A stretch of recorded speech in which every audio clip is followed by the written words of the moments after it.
राधे राधे मित्रों, मैं पंडित मार्कंडेय दुबे अपने यूट्यूब चैनल के माध्यम से आज केतु का कन्या राशि में गोचर और उसका 12 राशियों पर प्रभाव क्या होगा, इस एपिसोड को लेकर आप सबों के समक्ष उपस्थित हूँ।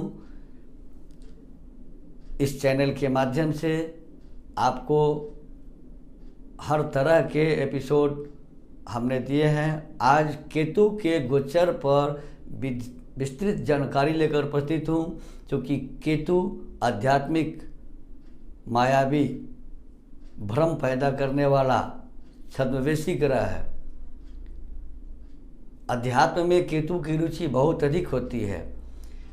जब केतु शुक्र की तुला राशि से बुध की कन्या राशि में 30 अक्टूबर 2023 को दोपहर के बाद 2:13 में प्रवेश करेंगे, तो 12 राशियों पर इसका क्या प्रभाव पड़ेगा, क्योंकि केतु अपने गोचर से 3 महीना पहले ही अगली राशि पर प्रभाव दिखा देते हैं।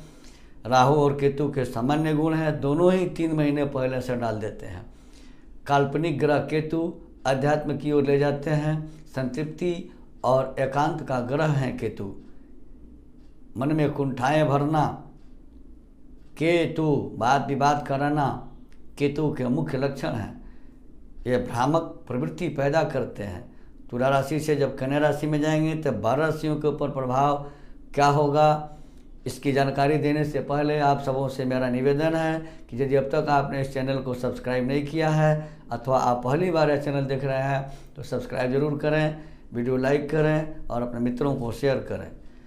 मित्रों, केतु कल्पना शक्ति का सबसे मजबूत ग्रह है और जब इनका गोचर 30 अक्टूबर से कन्या राशि में होगा तो मेष राशि के जातकों के 6ठे भाव में केतु का गोचर होगा। समस्याओं में कमी आएगी। दाम्पत्य जीवन में तनाव हो सकता है।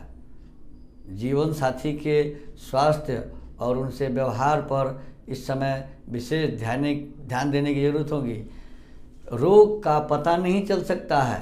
केतु एक रहस्यमयी ग्रह है। अगर स्वास्थ्य खराब हो गया तो पता ही नहीं चलेगा कि क्या हुआ है। इसलिए समय समय पर चिकित्सक का परामर्श लेना मेष राशि के जातकों के लिए इस 1.5 वर्ष की अवधि में आवश्यक होगा। शत्रु पर आप भारी पड़ेंगे। शत्रु आपसे हार मान लेंगे। प्रतियोगिता की परीक्षा की तैयारी कर रहे मेष राशि के जातकों को अधिक परिश्रम करने की इस अवधि में जरूरत पड़ेगी। दूसरी राशि है वृषभ राशि। वृषभ राशि के जातकों के 5वें भाव में, शिक्षा और संतान के भाव में 30 अक्टूबर 2023 से केतु का गोचर होगा। अब प्रेम संबंधों में तनाव आ सकता है। प्रेम संबंध टूट सकता है। संबंधों में धोखे मिल सकते हैं। विद्यार्थियों के लिए यह गोचर लाभदायक साबित होगा, लेकिन प्रेम जीवन जी रहे जातकों के लिए यह समय कमज़ोर हो सकता है। विवाहितों को, जो व्यक्ति विवाहित हैं, उनको संतान से परेशानी अथवा संतान संबंधित चिंताएं केतु के कन्या राशि के गोचर की अवधि में हो सकती हैं। तीसरी राशि है मिथुन राशि। मिथुन राशि के 4थे घर सुख भवन, भूमि, भवन, वाहन, माता और स्वास्थ्य के घर में केतु का 30 अक्टूबर से 1.5 वर्षों के लिए गोचर होगा। परिवार के सदस्यों के साथ संबंध अच्छे रखने होंगे, अन्यथा परिवार के सदस्यों के साथ विवाद हो सकता है। पारिवारिक जीवन पर ध्यान देना इस अवधि में विशेष आवश्यक होगा। परिवार से कुछ समय के लिए दूर रहने को विवश हो सकते हैं। स्वास्थ्य तथा माता दोनों पर ध्यान दें। अपने स्वास्थ्य और माता के स्वास्थ्य पर इस अवधि में विशेष ध्यान देना है। एलर्जिकल अथवा रहस्यमयी समस्याएं हो सकती हैं। चौथी राशि है कर्क राशि। कर्क राशि के जातकों के 3य भाव, साहस, पराक्रम, भाई बहन, नौकर चाकर के घर में केतु का गोचर होगा। इस अवधि में कर्क राशि के जातकों के साहस और पराक्रम आसमान छूने लगेंगे। जोखिम भरे कार्यों में रुचि बढ़ने लगेगी। लेकिन इस अवधि में भाई बहनों से संबंध अच्छे रखें, इनसे वाद विवाद न करें। इन्हें स्वास्थ्य से संबंधित समस्याएं हो सकती हैं। अब अपना स्वास्थ्य थोड़ा बहुत प्रभावित, लेकिन भाई बहनों का स्वास्थ्य अधिक प्रभावित हो सकता है। कार्य क्षेत्र में विरोधी आपसे हार मान लेंगे, कार्य क्षेत्र में आप अधिक सफलता प्राप्त करेंगे। आपकी आर्थिक स्थिति अर्थात कर्क राशि के जातकों की आर्थिक स्थिति केतु के कन्या राशि के गोचर अवधि में अच्छी रहेगी। 5वीं राशि है सिंह राशि। सिंह राशि के जातकों के द्वितीय भाव वाणी, घर और परिवार के भाव में केतु का गोचर 30 अक्टूबर 2023 से 18 महीने के लिए हो रहा है। सबसे पहले अपने परिवार पर ध्यान देना होगा, वाणी नियंत्रित रख कर ही किसी को कुछ बोलना होगा। अधिक धन कमाने की लालसा पर भी अंकुश लगाने की इस अवधि में काफ़ी ज़रूरत होगी। वाणी खराब कर सकते हैं केतु, धन की कमी कर सकते हैं, अचानक धन दे सकते हैं, अचानक धन ले भी सकते हैं। केतु का स्वभाव है कि अचानक दे जाना और अचानक ले जाना। पारिवारिक समस्याएं आ सकती हैं, भोजन पर विशेष ध्यान देने की ज़रूरत है। इस अवधि में फूड पॉइजनिंग हो सकती है। 6ठी राशि है कन्या राशि। कन्या राशि के प्रथम भाव यानी राशि में ही केतु का गोचर है। मन मस्तिष्क को केतु खराब कर सकते हैं। भय, भ्रम, शंका और निराशाएं हो सकती हैं। जादू, टोने टोटके का संदेह हो सकता है या इसका असर भी हो सकता है। आपके व्यवहार में बदलाव आ सकता है। आप अंतर्मुखी हो जाएंगे। आपके मित्रों को भी आपका रहस्य इस अवधि में समझ में नहीं आएगा, वो आपको पहचान नहीं सकेंगे, उनको आपकी पहचान करना मुश्किल हो सकेगी। 7वीं राशि है तुला राशि। तुला राशि के खर्च स्थान पर 12वें भाव में केतु का गोचर 30 अक्टूबर से 18 महीने के लिए होगा। अप्रत्याशित और अधिक खर्चे होंगे जिससे आर्थिक बजट, आर्थिक संतुलन बिगड़ सकता है। खर्च का दबाव बढ़ेगा और न चाहते हुए भी खर्चे करने पड़ेंगे।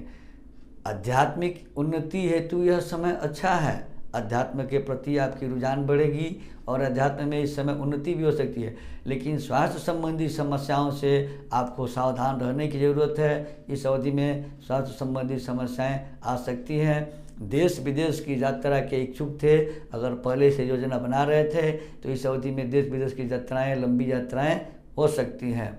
8वीं राशि है वृश्चिक राशि। वृश्चिक राशि के 11वें भाव में लाभ के घर में, मनोकामनाओं के पूर्ति के घर में, यश ख्याति के घर में केतु का गोचर होगा 30 अक्टूबर 2023 से। और 11वें भाव में केतु जबरदस्त फल देते हैं, तो वृश्चिक राशि के जातकों को उनकी अधूरी मनोकामनाएं पूरी होती दिखेंगी या पूरी हो सकती हैं। कई स्रोतों से धन का लाभ होगा, धन कोष बढ़ेगा, आर्थिक स्थिति सबल होगी, मजबूत होगी। संतान अथवा शिक्षा हेतु समय में थोड़ी सी परेशानी है, समय उतार चढ़ाव वाला रहेगा, या तो लाभ हो सकता है या नुकसान हो सकता है। संतान संबंधी चिंता और बुद्धि को विकृत होने से इस अवधि में बचानी होगी। 9वीं राशि है धनु राशि। धनु राशि के 10वां भाव कर्म भाव, मान सम्मान, पिता, नौकरी के घर में केतु का गोचर 30 अक्टूबर 2023 से 18 महीनों के लिए होगा। काम में मन कम लगने लगेगा, मन में ऐसी भावनाएं होंगी कि हम जितना काम करते हैं उसका प्रतिफल हमको उतना नहीं मिलता है, और इस तरह से करने से मन में काम के प्रति विकृति पैदा होकर कार्य क्षेत्र में भी सुनने को मिल सकता है, वहाँ परेशानियाँ खड़ी हो सकती हैं, केतु वहाँ परेशानी डाल सकते हैं। अब निजी संबंध भी आपके जो होंगे, अपने घर परिवार के जो संबंध होंगे, घरेलू संबंध होंगे, उनमें भी खिंचावट दिखने लगेगा, तनाव दिखने लगेगा। इस पर ध्यान देने की ज़रूरत है। 10वीं राशि है मकर राशि। मकर राशि के 9वां भाव भाग्य का घर, धर्म का घर, विदेश यात्राओं का घर है, जिसमें केतु का गोचर 30 अक्टूबर से 18 महीनों के लिए होगा। मकर राशि के यात्रा के योग बन रहे हैं। मकर राशि के जातकों के लंबी यात्रा और देश विदेश की यात्राएं हो सकती हैं, जिससे तीर्थाटन भी हो सकता है, तीर्थ यात्रा हो सकती है, आध्यात्मिक यात्रा हो सकती है। और इस यात्रा में मकर राशि के जातकों का मन अधिक लगेगा, मानसिक रूप से प्रसन्न होंगे यात्रा करने के बाद से। पिता से संबंध को सुधारने की ज़रूरत है। पिता से संबंध इस 18 महीने की अवधि में खराब हो सकते हैं या पिता से दूर रहने को विवश हो सकते हैं। नौकरी में ट्रांसफ़र प्रभावित हो सकता है। 11वीं राशि है कुंभ राशि। कुंभ राशि के अष्टम भाव जीवन और मृत्यु के भाव में, गुप्त रहस्यों के भाव में रहस्यमयी ग्रह केतु का गोचर 30 अक्टूबर 2023 से 18 महीने के लिए होगा। भौतिक सुख के दृष्टिकोण से यह समय बिल्कुल ही प्रतिकूल है, अर्थात कमज़ोर रहेगा। जीवन साथी से दूरी बन सकती है या इनसे रिश्ते कमज़ोर हो सकते हैं। बात बात पर झगड़े विवाद होने की संभावनाएं इस अवधि में अधिक बन रही हैं। आपका स्वास्थ्य और आपके जीवन साथी का स्वास्थ्य भी प्रभावित हो सकता है। इस अवधि में पूजा पाठ के प्रति कुंभ राशि के जातकों की रुचि अधिक बढ़ेगी, लेकिन ध्यान रहे कि इस अवधि में जादू टोने टोटके का प्रभाव भी आपके ऊपर हो सकता है या आपको इस तरह के संदेह हो सकते हैं। 12वीं राशि है मीन राशि। मीन राशि के जातकों के सप्तम भाव में विवाह, जीवन साथी, व्यापार, यात्राएं, लड़ाई झगड़े के घर में केतु का गोचर 18 महीने के लिए 30 अक्टूबर 2023 से हो रहा है। जीवन साथी के व्यवहार में बदलाव दिखाई दे सकता है, उनके स्वभाव में उग्रता आ सकती है तथा व्यापार में उठापटक हानि लाभ की स्थिति बनी रहेगी। व्यापार में हमेशा उथल पुथल दिखने को मिलेगा। उन पर यानी अपने व्यापार पर और अपने जीवन साथी पर इस अवधि में विशेष ध्यान देने की ज़रूरत है। स्वास्थ्य का ध्यान रखना होगा, चाहे वो आपका स्वास्थ्य हो या जीवन साथी का स्वास्थ्य हो, इस पर ध्यान रखना होगा। अपने रिश्तों पर संदेह करने से मीन राशि के जातकों को इस अवधि में बचना चाहिए, अन्यथा रिश्ते खराब हो सकते हैं। अब जिन राशियों के लिए केतु का गोचर गड़बड़ है, खराब है, कमज़ोर है, तो वो जातक प्रतिदिन स्नान के जल में 1 चुटकी काला तिल डालकर स्नान करें, हनुमान जी की आराधना पूजा पाठ करें, सकारात्मक सोच रखें। संभव हो तो सुबह, दोपहर और संध्या समय में भी हनुमान चालीसा का पाठ करें। सुबह में हनुमान चालीसा का पाठ अपने घर के मंदिर में अथवा किसी हनुमान जी के मंदिर में जाकर करें। मध्याह्न काल में कार्य करते समय, चलते समय भी मन ही मन हनुमान चालीसा का पाठ कर लें और संध्या समय में भी उसी तरह से पाठ करें, तो केतु से होने वाली परेशानियों में राहत मिलेगी, समय अच्छा व्यतीत होगा। बने रहे हमारे साथ इस तरह के एपिसोड के लिए। हमारे यहाँ वास्तुविद किया जाता है, कुंडली बनाई जाती है, वाराणसी के पंडितों के द्वारा यज्ञ अनुष्ठान हवन पूजा पाठ आदि करवाए जाते हैं। हमारे यहाँ सभी प्रकार के प्रमाणिक रत्न और रुद्राक्ष उचित मूल्यों पर उपलब्ध हैं। जिनके सज्जन को इसकी आवश्यकता हो, स्क्रॉल पर दिए गए नंबर से संपर्क कर इन सारी सुविधाओं का लाभ ले सकते हैं। धन्यवाद। राधे राधे।